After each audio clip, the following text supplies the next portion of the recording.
Hi friends, ನಿಮಗೆಲ್ಲರಿಗೂ ವಿದ್ಯಾ ma'am ಸೊಲ್ಯೂಷನ್ಗೆ ಸ್ವಾಗತ. ಇವತ್ತಿನ ದಿನ ನಾವು PUC ಪ್ರಥಮ ವರ್ಷದ ವಿಷಯ ಕನ್ನಡ ಪದ್ಯ ಭಾಗ 7 ಅಖಂಡ ಕರ್ನಾಟಕ ಈ ಪದ್ಯಕ್ಕೆ ಸಂಬಂಧಿಸಿದ ಎಲ್ಲ ಪ್ರಶ್ನೆ ಉತ್ತರಗಳನ್ನು ಹಾಗೂ ಸಂದರ್ಭ ಸಹಿತ ವಿವರಣೆಯನ್ನು ನೋಡ್ತಾ ಸಾಗೋಣ ಬನ್ನಿ. ಈ ಕೆಳಗಿನ ಪ್ರಶ್ನೆಗಳಿಗೆ ಒಂದು ವಾಕ್ಯದಲ್ಲಿ ಉತ್ತರಿಸಿ. 1. ಅಖಂಡ ಕರ್ನಾಟಕವನ್ನು ಹರಿಸುತ್ತಿರುವವರು ಯಾರು? ಅಖಂಡ ಕರ್ನಾಟಕವನ್ನು ಹರಿಸುತ್ತಿರುವವರು ದೇವಗಾಂಧಿ. 2. ಇಂದು ಬಂದು ನಾಳೆ ಹೋಗುವುದು ಯಾವುದು? ಇಂದು ಬಂದು ನಾಳೆ ಹೋಗುವುದು ಇಂದಿನ ರಾಜಕೀಯ ಸಚಿವ ಮಂಡಲ. 3. ಸಿರಿಗನ್ನಡವನ್ನು ಯಾವುದಕ್ಕೆ ಹೋಲಿಸಲಾಗಿದೆ? ಸಿರಿಗನ್ನಡವನ್ನು ಸರಸ್ವತಿಯ ವಜ್ರ ಕರ್ಣಕುಂಡಲಕ್ಕೆ ಹೋಲಿಸಲಾಗಿದೆ. 4. ಅಖಂಡ ಕರ್ನಾಟಕದ ಚಕ್ರವರ್ತಿ ಯಾರು?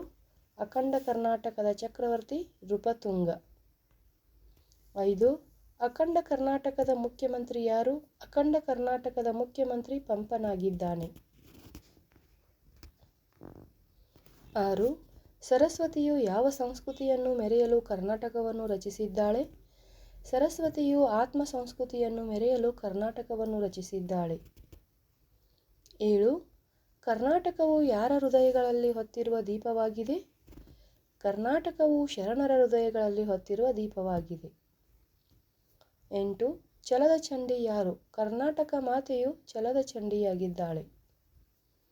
ಈ ಕೆಳಗಿನ ಪ್ರಶ್ನೆಗಳಿಗೆ 2-3 ವಾಕ್ಯಗಳಲ್ಲಿ ಉತ್ತರಿಸಿ. 1. ಅಖಂಡ ಕರ್ನಾಟಕ ಭೂತಾಟದ ರಾಜಕೀಯ ನಾಟಕವಲ್ಲವೇಕೆ? ಅಖಂಡ ಕರ್ನಾಟಕ ಇಂದು ಬಂದು ನಾಳೆ ಹೋಗುವ ಇದು ನಮ್ಮ ರಾಜಕೀಯ ನಾಯಕರ ಬೂಟಾಟದ ರಾಜಕೀಯ ನಾಟಕವಲ್ಲ. ಸರಸ್ವತಿಯೇ ರಚಿಸಿದೊಂದು ಸಚಿವ ಮಂಡಲ, ಅದು ವಜ್ರ ಕರ್ಣಕುಂಡಲ. 2. ಸರಸ್ವತಿಯ ಸಚಿವ ಮಂಡಲದ ಸದಸ್ಯರು ಯಾರು? ರನ್ನ, ಜನ್ನ, ನಾಗವರ್ಮ, ರಾಘವಾಂಕ, ನಾರಾಯಣಪ್ಪ, ಸರ್ವಜ್ಞ, ಷಡಕ್ಷರಿ ಇವರು ಸರಸ್ವತಿಯ ಸಚಿವ ಮಂಡಲದ ಸದಸ್ಯರು. 3. ಪರಮಾತ್ಮನ ಚರಣದೀಪ್ತಿಯಲ್ಲಿ ಮತ್ತು ಹೇಗೆ ಉರಿಯಬೇಕೆಂದು ಕವಿ ಹೇಳುತ್ತಾರೆ? ಪರಮಾತ್ಮನ ಚರಣದೀಪ್ತಿಯು ಶರಣರ ಹೃದಯದಲ್ಲಿ ಉರಿಯಬೇಕೆಂದು ಕವಿ ಹೇಳುತ್ತಾನೆ. ಅಲ್ಲದೆ ಅದು ಶರಣರ ಹೃದಯದಲ್ಲಿ ಹೊತ್ತಿ ನಾಡಿನ ಪ್ರತಿ ಉಸಿರಿಗೂ ಹಣತೆ ಬತ್ತಿ ಸಣ್ಣಗೆ ಉರಿಯಬೇಕೆಂದು ಹೇಳುತ್ತಾರೆ. 4. ಮಳೆಗಣ್ಣನಿಗೆ ಕವಿ ಹೇಳುವ ಪ್ರಶ್ನೆಗಳು ಯಾವುವು? ಕವಿ ಕೇಳುವ ಪ್ರಶ್ನೆಗಳು ಯಾವುವು? ಇದನ್ನು ಕಂಡು ನಾನು ಹಾಡುತ್ತಿರುವೆನು, ನನ್ನದೇನು ತಪ್ಪಿದೆ ಇದರಲ್ಲಿ? ನೀನು ದೃಷ್ಟಿ ಕುರುಡನೋ ಅಥವಾ ಹುಟ್ಟು ಕುರುಡನೋ ಅಥವಾ ಬುದ್ಧಿ ಬರಡೋ ಅಥವಾ ಇನ್ನೇನಾದರೂ ಬೇರೆಯ ಸ್ಪರ್ಧೆ ಇದೆಯೋ?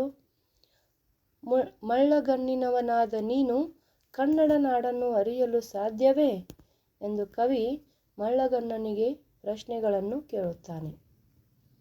ಈ ಕೆಳಗಿನ ಪ್ರಶ್ನೆಗಳಿಗೆ ಸಂದರ್ಭ ಸಹಿತ ಸ್ವಾರಸ್ಯ ಬರೆಯಿರಿ. 1. ಅಲ್ತೋ ನಮ್ಮ ಕೂಗಾಟದ ರಾಜಕೀಯ ನಾಟಕ. ಪ್ರಸ್ತುತ ಈ ಮೇಲಿನ ಆಯ್ಕೆಯನ್ನು ರಾಷ್ಟ್ರಕವಿ ಕುವೆಂಪು ಅವರು ಬರೆದಿರುವ ಅಖಂಡ ಕರ್ನಾಟಕ ಎಂಬ ಪದ್ಯ ಭಾಗದಿಂದ ಆಯ್ದುಕೊಳ್ಳಲಾಗಿದೆ. ಸಂದರ್ಭ: ಕರ್ನಾಟಕವನ್ನು ಖಂಡವಾಗಿ ನೋಡುವ ರಾಜಕೀಯ ವ್ಯಕ್ತಿಗಳಿಗೆ ಕುವೆಂಪು ಅವರು ಈ ಮಾತನ್ನು ಹೇಳಿದ್ದಾರೆ. ಸಾಕು ನಿಮ್ಮ ಕೂಗಾಟದ ರಾಜಕೀಯ ನಾಟಕ, ಇದು ಯಾವಾಗಲೂ ಅಖಂಡವೇ, ಏಕೆಂದರೆ ಇದಕ್ಕೆ ಮಹಾತ್ಮ ಗಾಂಧಿಯ ಹಾರೈಕೆ ಇದೆ.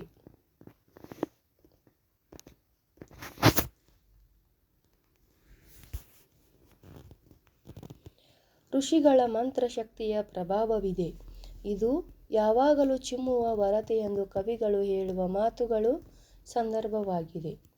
ಸ್ವಾರಸ್ಯ: ಕರ್ನಾಟಕವೆಂದರೆ ಅದು ಬರೀ ಕೂಗಾಟದ ರಾಜಕೀಯ ನಾಟಕವಲ್ಲ, ಅದು ಗಾಂಧೀಜಿಯವರಿಂದ ಹರಿಸಿಕೊಂಡಿದೆ, ಋಷಿಯಿಂದ ನಾಂದಿ ಪಡೆದಿದೆ, ತನಗೆ ತಾನೇ ಅದು ಒಂದು ಚೇತನ ಶಕ್ತಿ. ಕವಿಯ ಕಲ್ಪನೆಯಂತೆ ಕರ್ನಾಟಕ ಮಾತೆ ಬಂಜೆಯಲ್ಲ, ಅಖಂಡ ಕರ್ನಾಟಕ ಕೋಟಿ ಕೋಟಿ ಕನ್ನಡಿಗರ ಶಕ್ತಿ. ಕನಸು, ನನಸು, ಮನಸ್ಸು ಅವಳನ್ನು ತಡೆಯಲು ಯಾರಿಂದಲೂ ಸಾಧ್ಯವಿಲ್ಲ, ಏಕೆಂದರೆ ಅಖಂಡ ಕರ್ನಾಟಕ ಮಾತೆ ಭುವನ ಒಂದೇ ಈ ಕವಿಯ ಕಲ್ಪನೆ. ಇದನ್ನು ವಿವರಿಸುತ್ತಾ ಕವಿ ಈ ಮೇಲಿನ ವಾಕ್ಯವನ್ನು ಹೇಳಿದ್ದಾರೆ. 2. ಇಂದು ಬಂದು ನಾಳೆ ಸಂದು ಹೋಹ ಸಚಿವ ಮಂಡಲ. ಆಯ್ಕೆ ಮೇಲಿನಂತೆ. ಸಂದರ್ಭ: ಕುವೆಂಪು ಅವರು ಇಂದಿನ ರಾಜಕೀಯ ಸಚಿವ ಮಂಡಲದ ಕುರಿತು ಈ ಮಾತನ್ನು ಹೇಳಿದ್ದಾರೆ.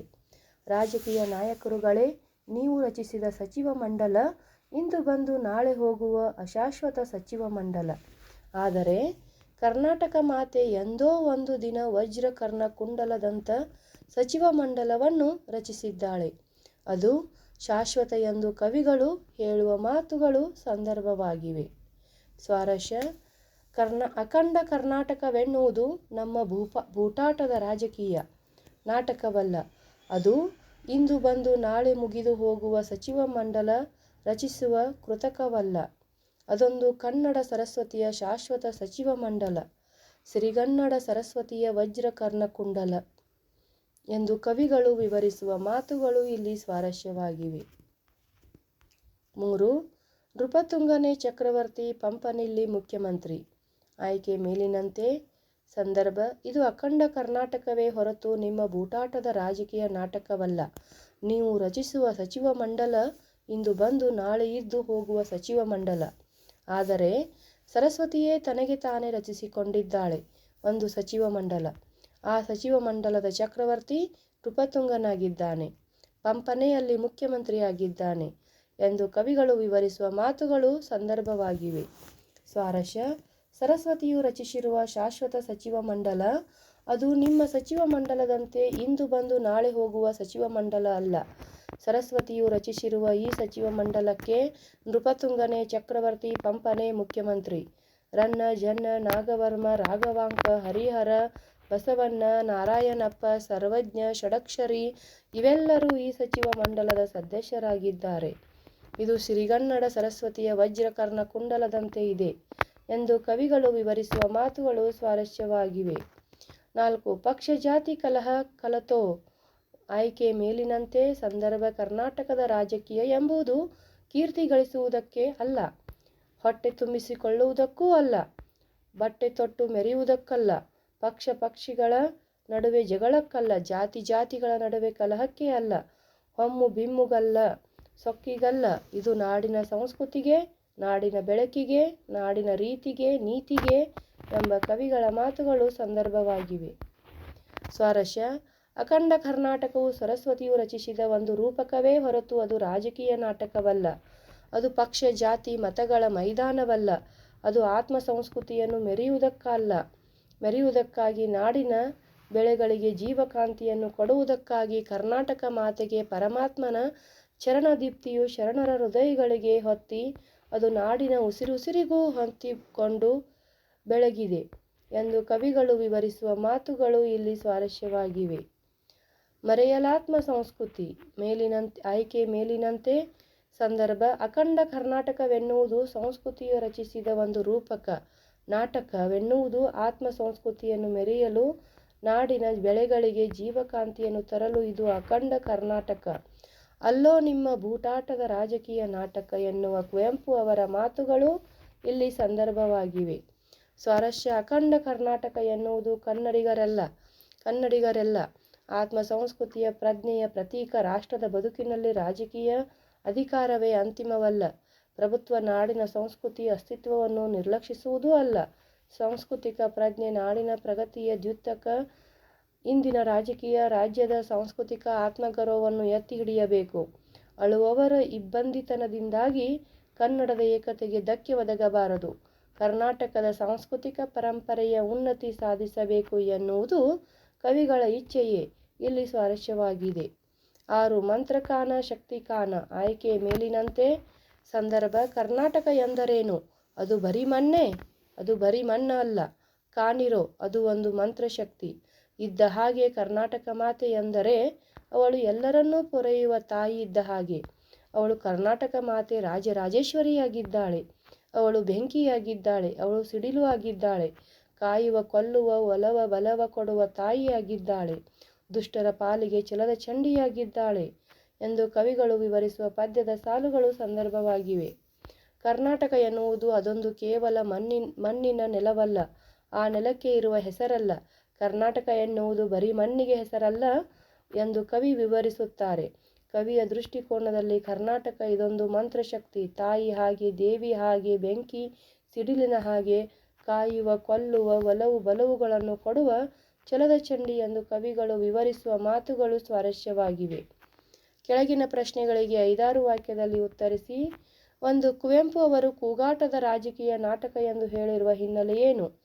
ಕುವೆಂಪು ಅವರ ಪ್ರಕಾರ ಅಖಂಡ ಕರ್ನಾಟಕ ಕೂಗಾಟದ ರಾಜಕೀಯ ನಾಟಕವಲ್ಲ, ಅದು ಸಂಸ್ಕೃತಿಯೇ ರಚಿಸಿದ ಆತ್ಮ ಸಂಸ್ಕೃತಿಯ ಪ್ರತೀಕ. ಕನ್ನಡಿಗರ ಮನಸ್ಸು ಕೂಡಿ ಮೂಡಿ ನಿಂತ ಮನಸ್ಸು.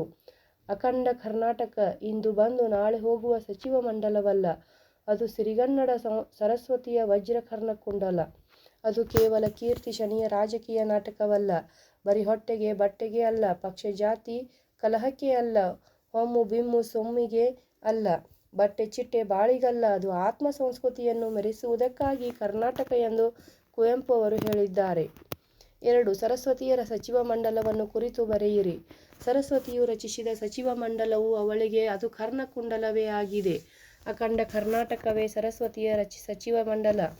ಈ ಸಚಿವ ಮಂಡಲಕ್ಕೆ ನೃಪತುಂಗನೇ ಚಕ್ರವರ್ತಿ, ಪಂಪನೇ ಅಲ್ಲಿ ಮುಖ್ಯಮಂತ್ರಿ.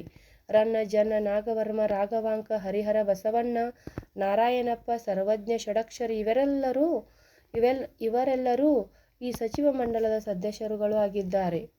3. ಅಖಂಡ ಕರ್ನಾಟಕವು ಬರೀ ರಾಜಕೀಯ ನಾಟಕವಲ್ಲ. ಏಕೆ?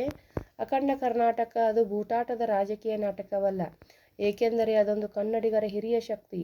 ಅದನ್ನು ದೇವಗಾಂಧಿ ಹರಿಸಿದ್ದಾನೆ, ಋಷಿ ಅದಕ್ಕೆ ನಾಂದಿ ಹಾಡಿದ್ದಾನೆ. ಅಖಂಡ ಕರ್ನಾಟಕ ಎನ್ನುವುದು ನಮ್ಮ ಶಕ್ತಿ, ನಮ್ಮ ತಾಯಿ, ನಮ್ಮ ದೇವಿ, ಕೊಲ್ಲುವ, ಕಾಯುವ, ಒಲವ ಬಲವ ದುಷ್ಟರಿಗೆ ಛಲದ ಚಂಡಿ ಅಂತಿರುವವಳು ಸರಸ್ವತಿ. ಅದು ನಮ್ಮ ಆತ್ಮದ ಪ್ರತೀಕ. ವಿರೋಧಿಸುವವರಿಗೆ ಅದು ಸ್ಫೋಟಕ. ಕವಿಗಳಿಗೆ ಬರೀ ನಾಟಕವಲ್ಲ, ಕವಿಗಳಿಗೆ ಕರ್ನಾಟಕ ಮಾತೆ ದೇವಿ ಇದ್ದ ಹಾಗೆ. ಕರ್ನಾಟಕ ಎನ್ನುವುದು ಕೇವಲ ಹೊಟ್ಟೆ ಬಟ್ಟೆ ಜಾತಿ ಪಕ್ಷದ ಕಲಹಕ್ಕಲ್ಲ, ಬಣ್ಣ ಚಿಟ್ಟೆ ಬಾಳ್ವೆಯ ಜೋಳಿನ ಕೋಳಿನ ದರ್ಪ ಸರ್ಪ ಸ್ವಾರ್ಥ ಇವೆಲ್ಲ ರಾಜಕೀಯ ನಾಟಕ. ಹಾಗೆಯೇ ಸರಸ್ವತಿ ರಚಿಸಿದ್ದಾಳೆ ಒಂದು ರೂಪಕ ಎಂಬುದು ಕುವೆಂಪು ಅವರ ಆಶಯವಾಗಿದೆ. 4. ರಾಜಕೀಯ ಶಕ್ತಿಯೇ ಮಳೆಸುರಿಸುತ್ತಿರುವ ಇಂದಿನ ಸಂದರ್ಭದಲ್ಲಿ ನಾಡನ್ನು ಸಾಂಸ್ಕೃತಿಕ ಅಸ್ತಿತ್ವವಾಗಿ ಕಲ್ಪಿಸಲು ಈ ಕವನ ಹೇಗೆ ಪೂರಕವಾಗಿದೆ? ಇಂದು ನಾಡಿನಲ್ಲಿ ರಾಜಕೀಯ ಶಕ್ತಿಯೇ ಮಳೆಯಿಸುತ್ತದೆ, ಮೇಲುಗೈ ಸಾಧಿಸುತ್ತಿದೆ. ಇದರ ಪರಿಣಾಮವಾಗಿ ನಾಡಿನ ಸಾಂಸ್ಕೃತಿಕ ಆತ್ಮ ಚೈತನ್ಯವೇ ನಶಿಸಿ ಹೋಗುತ್ತಿದೆ. ಪ್ರಜಾಪ್ರಭುತ್ವ ಸಂದರ್ಭದಲ್ಲಿ ಅಂತೂ ಸಾಂಸ್ಕೃತಿಕ ಚೈತನ್ಯ ಬಹುಮುಖ್ಯ. ಪ್ರಭುತ್ವ ಸಾಂಸ್ಕೃತಿಕ ಲೋಕಕ್ಕೆ ವಿನೀತವಾಗಿರಬೇಕು. ಪ್ರತಿಯೊಬ್ಬ ಕನ್ನಡಿಗನಲ್ಲೂ ಕನ್ನಡ ಕಾವ್ಯ ಪರಂಪರೆಯ ಸಂಪನ್ನತೆ ಸೂಕ್ಷ್ಮವಾಗಿ ಅಡಕವಾಗಿ ಇರಬೇಕಾಗುತ್ತದೆ. ಆಳುವವರ ಅಹಂವಿಕೆಯನ್ನು ಪ್ರತಿರೋಧಿಸುವ ಸಂಕಲ್ಪವನ್ನು ಎಲ್ಲರೂ ಮಾಡಬೇಕಾಗಿದೆ. ಬುದ್ಧನು ಈ ಕವನದ ಮೂಲಕ ಕುವೆಂಪು ಅವರು ಹೇಳಿದ್ದಾರೆ. 5. ಕರ್ನಾಟಕ ಎಂಬುದು ಬರೀ ಮಣ್ಣಿಗೆ ಹೆಸರಲ್ಲ ಎಂಬುದನ್ನು ಕವಿ ಹೇಗೆ ಹೇಳಿದ್ದಾರೆ? ಕರ್ನಾಟಕ ಎಂಬುದು ಬರೀ ಮಣ್ಣಿಗೆ ಹೆಸರೇ. ಕರ್ನಾಟಕವೆಂದರೆ ಒಂದು ಮಂತ್ರಶಕ್ತಿ ಇದ್ದ ಹಾಗೆ. ಕರ್ನಾಟಕವೆಂದರೆ ಒಂದು ಚೈತನ್ಯ ಶಕ್ತಿ ಹಾಗೆ. ಕರ್ನಾಟಕ ಮಾತೆ ನಮ್ಮೆಲ್ಲರ ತಾಯಿಯಾಗಿದ್ದಾಳೆ, ಹಾಗೆ ದೇವಿಯಾಗಿದ್ದಾಳೆ. ಅವಳು ದುಷ್ಟರ ಪಾಲಿಗೆ ಬೆಂಕಿ ಸಿಡಿಲು ಆಗಿದ್ದಾಳೆ, ಕಾಯುವ, ಕೊಲ್ಲುವ, ಬಲುವಿನ ಛಲದ ಚಂಡಿಯಾಗಿದ್ದಾಳೆ. ಋಷಿಯು ಕಣ್ಣಿಗೆ ವಿರೋಧಿಸುವವರಿಗೆ ಸ್ಫೋಟಕವಾಗಿದ್ದಾಳೆ ಎಂದು ಕವಿ ವರ್ಣಿಸಿದ್ದಾರೆ. ಫ್ರೆಂಡ್ಸ್, ನಿಮ್ಮ ನೆಚ್ಚಿನ ಚಾನಲ್ ಆಗಿರುವ ವಿದ್ಯಾ ಮ್ಯಾಮ್ ಸೊಲ್ಯೂಷನ್ಗೆ ಇನ್ನೂ ಯಾರು ಸಬ್ಸ್ಕ್ರೈಬ್ ಆಗಿಲ್ಲ ಅಂದರೆ ಈಗಲೇ ಸಬ್ಸ್ಕ್ರೈಬ್ ಆಗಿ ಅಂತ ಹೇಳ್ತಾ ಧನ್ಯವಾದಗಳು.